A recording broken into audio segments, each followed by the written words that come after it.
It's time now for the big question, in which we tackle a major news story of the day. Tonight, top rock star Adam Levine from Maroon 5 is in trouble for allegedly flirting with women on social media. His marriage is now under pressure. So it begs the question, is flirting cheating? To debate this, I'm delighted to welcome adult film star Brooklyn Blue, Tim Dieppe, the head of public policy at Christian Concern, Andrew Krapalshet, the CEO and founder of Red Balloon, which combats cancel culture in the American workplace, and former government minister Edwina Currie, who's part of my panel tonight. Let me start with you, if I can. Andrew, do you think that flirting is cheating? Absolutely, it can be. How about that for an uncertain answer? But, my question is, why would you turn on the oven if you're not planning on cooking, in my opinion, right? We want people who are thinking about what they're doing. And when you're spending all your time at work flirting with the opposite sex because you think that that is fun, you are going to have consequences from that. I have managed hundreds and hundreds of people over the years, and every time someone messes up their family in the workplace, I see significant consequences at work with their performance, with their productivity. And when you wreck your family, it wrecks your productivity at work, so you should not do it, and I think it's wrong. However, Andrew Krapalshet, don't you think that this is just sort of recreational? It's just fun. It's quite social, isn't it? Sort of maybe having a little flirty text session with someone on social media. It's not like you're making love to them. Well, you know what the Bible says, and I know you're probably not allowed to say that word, the B word, on national television, the Bible. But when Jesus says if you have lust for a woman in your heart, you are committing adultery with them. I also talked to a lawyer who's helping with marriages right now just last week, and he said a lot of the big multi-million-dollar divorce cases started with flirting at work and flirting in other scenarios. So you need to understand there are significant dollar consequences for this type of behavior. So whether you think it's wrong or not, you should look at your checkbook, decide if you want to split it in half, and share it with the person that you're currently married to, because you are cheating with them in lots of other categories, even if not in the bedroom. You've had a lot of success as the CEO and founder of Red Balloon, which combats cancel culture in the American workplace. We know that workplaces are getting more woke, but also, is there a lot of flirting going on in offices?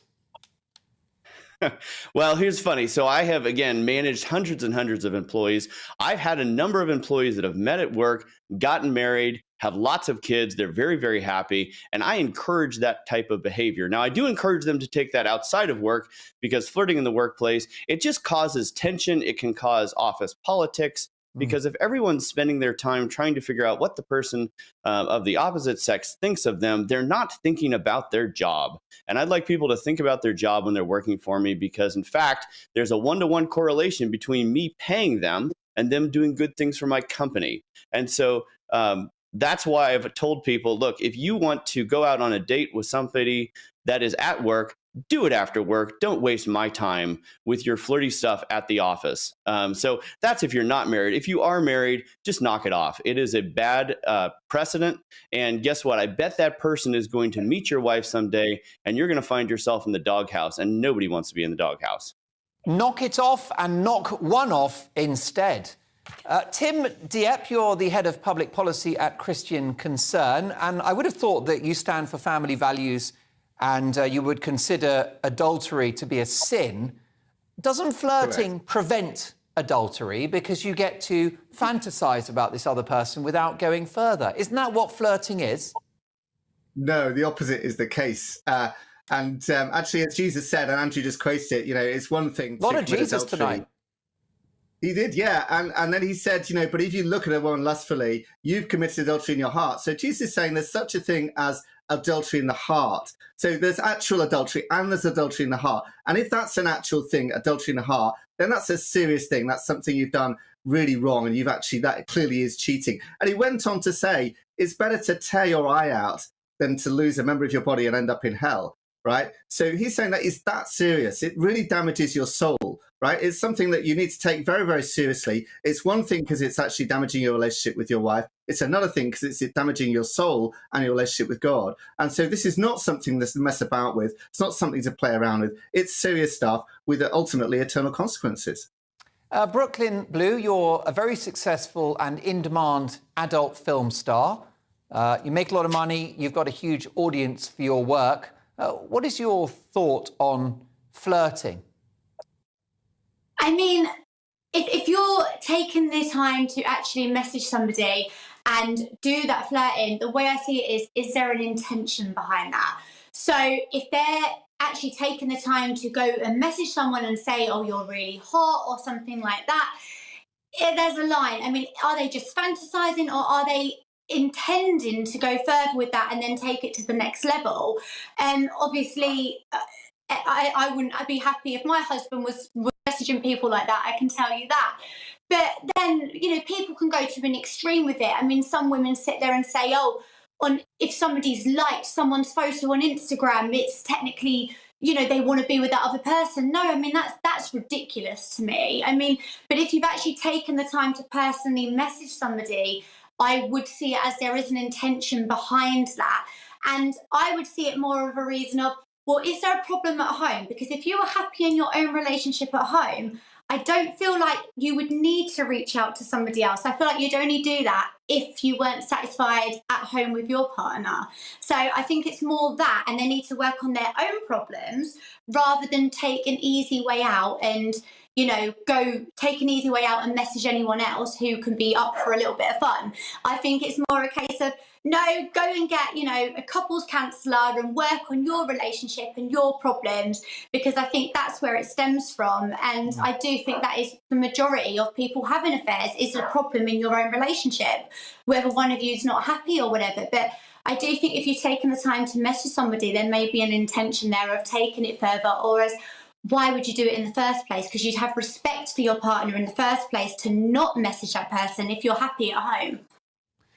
Brooklyn, I'm curious about where banter stops and where flirting starts. I mean, you're at home at the moment. What would happen if I said, that's a nice kitchen, you've got lovely taps? I would obviously make a joke back about that. I mean, I don't think my taps are not that great, so but I mean, not what I've heard. Obviously, it's a jokey thing. It's a laugh, like there is banter, and of course you can have a bit of banter, but there is a line you can cross with that, and and you've got to know the morals and sort of the morals and the boundaries between that, and just having respect for your partner. I think it all boils down to that. And I think if you are happy in that, you're not going to look elsewhere, or even you'd know when to stop, or it wouldn't even come into your mind to go any further, or you'd want to go any further if you're happy. Edwina, life would be miserable without a bit of flirtation, wouldn't it? Well, I must say hats off to Brooklyn. I'm very glad indeed that I've never had to earn a living by taking my clothes off. And actually, I think the rest of you are very glad about that as well. Flirting can be fun. Flirting can, especially in the older generations where flirting was widespread, it's a way of paying a compliment and actually making somebody's day. It can make you feel good. If somebody says to you, "You're looking really nice today," and then the response to that should be, "Thank you." And maybe if you're kind, you look at him and say, "You look nice too." And it may well be that you mean absolutely nothing by it. When people take it as an insult these days, there's a whole generation that doesn't understand why it's an insult to say to somebody, "You look nice today." You've obviously taken some care and effort. You look smart. You look good. To me, that's what flirting is. To go a bit further, as it is here, what's his name? Adam Levine. I'd never heard of him before. To go further and start putting really quite suggestive texts out, I would say this. If you really want to just flirt, don't leave a trail, right?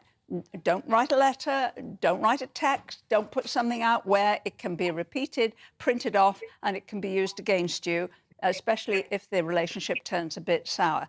If you want to keep a secret, don't tell anybody. I'm an expert on that. Well, too right. Look, Edwina, I could pay you many compliments. You chose the wrong night to wear a pearl necklace, but you are, of course, a very admired person. You've written best-selling books that contain love scenes, and you were in Parliament. Parliament, of course, is a hotbed of sex, and you served under Margaret Thatcher, didn't you? Margaret Thatcher herself was a well-known flirt. Oh, yes. And watching Margaret flirting sometimes with some of the quite senior men, it was really an eyeful. She did actually believe in crossing her legs and batting her eyelids. But behind her sometimes would be somebody like Alan Clark, who found her extremely attractive and said so in his diaries. And you could see him sort of breathing hard. Now, that would keep the rest of us entertained. We were probably listening to the budget or whatever else we were actually supposed to be there for. But yes, the atmosphere in Parliament 30, 40 years ago could be quite exciting. Do you flirt, Edwina? There are moments when I think about it, and then I look at somebody like you, Mark, and I think, do you know what? I'm old enough to be a mother. I better not. Listen, let me tell you, I'm trapped in a loveless marriage. All bets are off, Edwina, and I'll see you after the show. Let me come back, if I can, to Tim Dieppe from the Christian Concern organisation. What is permissible in terms of an interaction with the opposite gender? Yeah, I think it depends a bit on the relationship and how you know them and so on. I'd be fine with saying you look great today to somebody I know well, who would understand that that's just a general compliment. That's not flirting. That's just complimenting someone. I'm fine with that. And I think we know where the line is. The line is about lustful intent, isn't it? The line is about engaging lustful thoughts in your mind. And that's where the line is crossed here. And that's where it's kind of crossing a line. In fact, Adam Levine said, I crossed a line, and he regrets it, and he knows he made a great mistake, and he knows he's damaged relationships in what he did in terms of his flirtatious text messages. He clearly crossed a line. There are clearly lines to be crossed here. Yes, let's have fun, entertaining, witty interactions between men and women, fine. Let's compliment each other, fine. But when it goes into lustful intent, and when it goes into something that you'd rather didn't go public, let's not do that at all. Whether it's, not doing it on text because it might get caught. Let's not do anything that might not get caught either. If it's something we'd regret, something we'd be embarrassed about with our wives or with our spouse or whoever, let's just not do that. Andrew Krapachet, it's interesting, isn't it? The US streaming giant Netflix has apparently got a directive for the crews that do filming on their TV shows and their movies, that you cannot make eye contact with someone of the opposite gender for more than 2 seconds, because that would be considered harassment. But eye contact is very much part of flirting, isn't it? Catching a colleague's eye or somebody on the train. Well, I think a lot of it comes down to, as others have said, what are you trying to accomplish? So if I tell you that I have a little bit of hair envy because you have a luscious head of hair, that doesn't mean I'm flirting with you. It just means I'm giving you a compliment. And I think people know far more than they admit what they're trying to accomplish. And we try and, in a workplace, we try and keep people out of situations where maybe they're going to compromise, because flirting generally goes somewhere. Real flirting, right? Compliments are one thing, but when you're flirting with intent, that is the problem. And so we'd say, look, if there's two people of opposite sex, they can't go take a business trip together, because if you are spending multiple days together, going back to the hotel together, you are just setting yourself up for a problem. And you are even putting yourself in a position where you can't be above reproach, right? What if the female later in the Me Too movement says, oh, he did this? Well, now you have no defense against that. And so Netflix obviously is being ridiculous because I have looked someone in the eyes for more than 2 seconds without flirting. In fact, I'm doing it right now, and it's worked out just fine. So you just need to define, what do you mean by flirting? Are you being ridiculous with your rules? And you need to check the heart, right? What is your intent? Where are you going with this? And I think we all know, whether we want to admit it or not. Brooklyn Blue, the clock's against us, so briefly, is there much flirting on set in an adult movie? Well, I'm going to totally ruin the fantasy of porn here, but not really. I mean, everyone kind of turns up and wants to get the job done and get home. Sounds like GB News in the world. But I mean, fair play to Margaret Thatcher. She sounds like she was a very clever woman and used her femininity to get what she wanted in Parliament. I tell you, but I mean, there isn't really. I mean, obviously we act it in the scenes and it's written into scripts and stuff like that to make obviously the scene look good. But in reality, we're all just there, you know, talking about the most boring, mundane things that everyone talks about in the office and, you know, can't wait to get home. So, yeah, I make it sound really terrible, but it is a normal job and that's how it is. But Brilliant.